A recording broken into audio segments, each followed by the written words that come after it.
अध्यक्ष महोदय,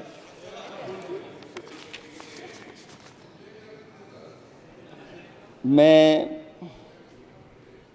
model of conduct जब चुनाव हुआ, लागू हुआ, उस समय मैंने देखा कि कुछ लोगों पर मेहरबान रही सरकार और कमीशन भी।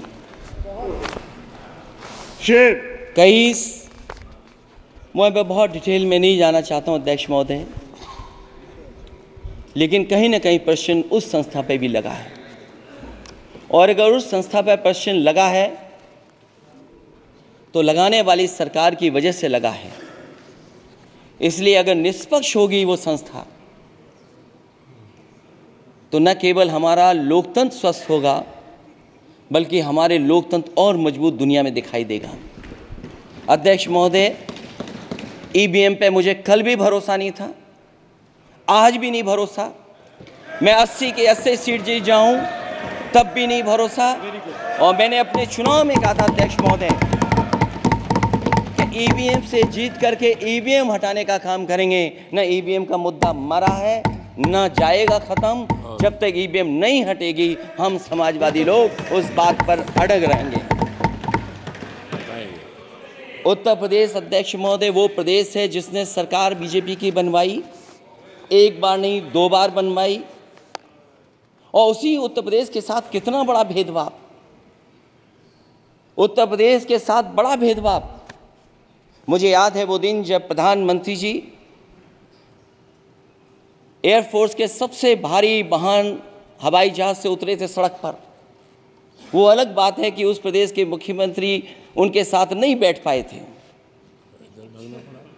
लेकिन वो एक्सप्रेसवे जो बना था और आज भी जो उत्तर प्रदेश में बन रहे हैं वो उत्तर प्रदेश के बजट से बन रहे हैं। लेकिन दिल्ली की तरफ से कोई एक्सप्रेसवे अभी नहीं दिया गया है। न केवल इंफ्रास्ट्रक्चर में भेदभाव हुआ है, बल्कि हमें याद है कि प्रधानमंत्री जी ने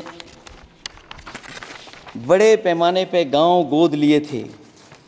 और सोचिए, अगर देश के प्रधान सांसद अगर किसी गांव को गोद ले लें और उस गांव की तस्वीर न बदले तो शायद मैं नहीं समझता हूं कि किसी गांव की तस्वीर 10 साल में बदली होगी।